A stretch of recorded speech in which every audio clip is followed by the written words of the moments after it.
Let me ask you something bold, darling. What if abundance is not something you have to chase, beg for, or even work yourself into an early grave to achieve? What if, right now, today, this very moment as you sit there in your chair, possibly in your pajamas, possibly eating a snack, you told yourself you weren't going to eat? What if abundance is actually waiting on you? What if the universe has already placed your order, packaged it beautifully with a bow on top, and it is sitting at your front door while you are inside convinced that delivery was never coming?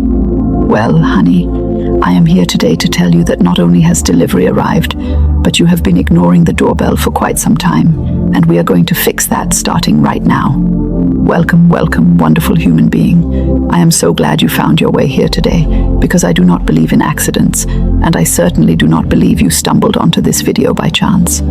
Something in you, some deep, knowing, magnificent part of your soul said today is the day. Today I figure this out. Today I stop wandering around the desert of lack and step into the garden of everything I have ever wanted. And I want to celebrate that part of you, because that part is wiser than you have been giving it credit for. Now, before we dive into the 5 practical steps you are here for, and yes, we are absolutely going to get there, I promise, I am not one of those people who dangles the good stuff at the end, just to torture you. I want to take a moment to acknowledge something real, something that most people in this space do not like to talk about because it is uncomfortable and it does not make for a pretty thumbnail.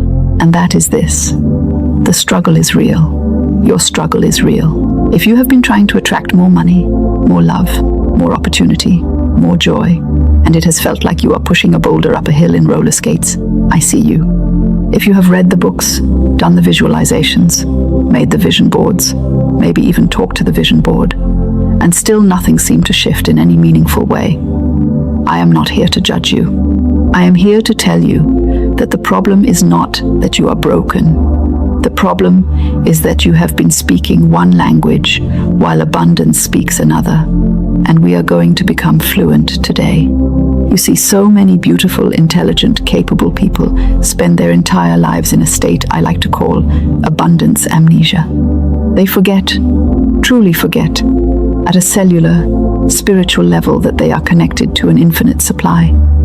They forget that the universe is not a scarcity machine. They walk around with their invisible cup held out, but they are holding it upside down. They are doing all the right motions, but something in the orientation is off. And the beautiful, slightly hilarious truth of the matter is that the fix is simpler than most people expect. Not always easy, mind you. Simple and easy are not the same thing, as anyone who has ever tried to maintain a consistent skincare routine can confirm. But it is simple, and it is available to you right now.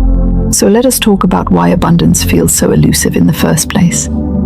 Because I think you deserve to understand the mechanics of this. Not just be handed a list of affirmations and sent on your merry way.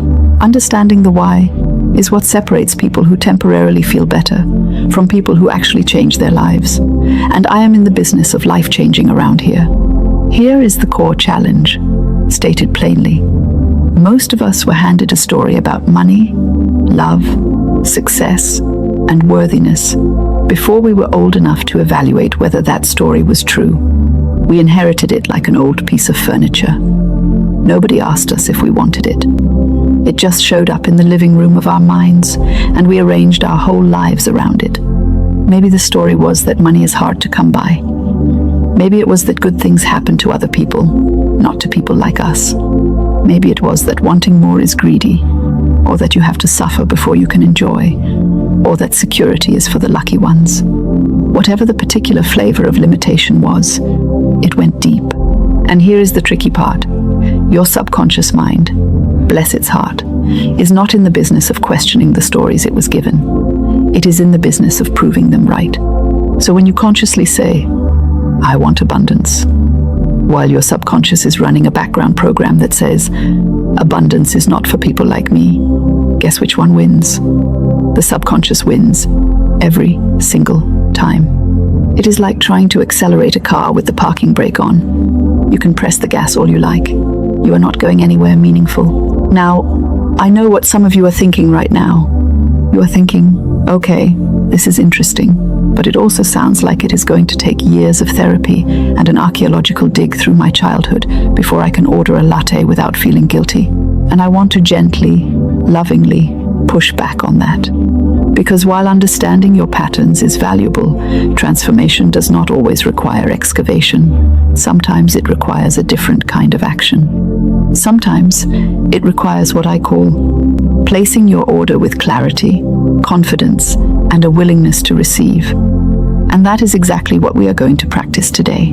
Think of it this way. When you go to a good restaurant, and I do mean a good one, not the kind where the bread arrives lukewarm and the server looks annoyed by your presence. When you go to a truly wonderful restaurant, you do not sit at the table and say to the server, "Well, I don't know, I would like something, I think maybe, if it's not too much trouble, something like food perhaps." No. You look at the menu, you get clear about what sounds wonderful to you, you place your order with reasonable confidence, and then you go back to your conversation, and you trust that what you asked for is coming.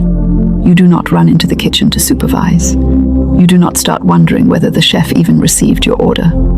You do not tell yourself you probably do not deserve the salmon. You simply wait, in a state of pleasant expectation, and in due course, your meal arrives. This is the relationship I want you to have with abundance. The universe, life, the divine, whatever language resonates with you, it is a remarkably responsive system. It is, in fact, responding to you right now. The question is just what it is responding to. Is it responding to your deep, genuine, expectant belief that good things are on their way? Or is it responding to your chronic, low-level anxiety that things probably will not work out the way you hope? Because whatever you are broadcasting most consistently, most emotionally, most deeply, that is what the system is treating as your order. And now, finally, gloriously, it is time for the 5 practical steps. Step 1 is all about clarity. Step 2 is about the words coming out of your mouth. Step 3 is about the action of a bold spirit. Step 4 is about gratitude as a receiving mechanism, not just a nice feeling. And step 5 is about letting go in the most powerful way you can imagine. Let us dive in, shall we? Step 1, and this is where most people trip up before they even get started. You must get extraordinarily, almost embarrassingly specific about what you want. Not in a greedy way, not in a grasping, white-knuckled, "I need this" or "I will crumble" way, but in a clear, bright, joyful way, the way a child writes a birthday list. Children are magnificent at this.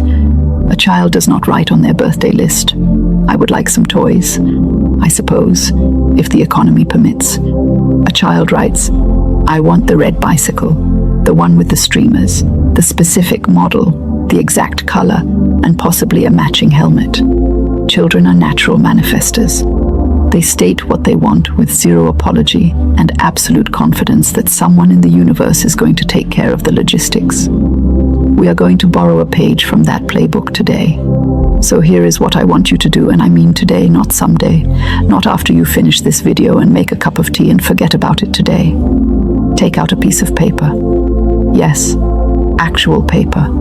There is something about the physical act of writing that signals to your whole being, this is real, this matters, I mean this, and write, in present tense, as though it has already arrived, what you want your life to look like. Not just financially, though yes, we are talking about abundance in every form. Write about your days. Write about how you feel when you wake up. Write about the kind of work you are doing and how it lights you up. Write about the relationships that surround you. Write about your health. Write about the small delights, the morning coffee, the comfortable home, the sense of safety in your body. Get into the sensory details. Because the feeling is the frequency, and the frequency is the order you are placing.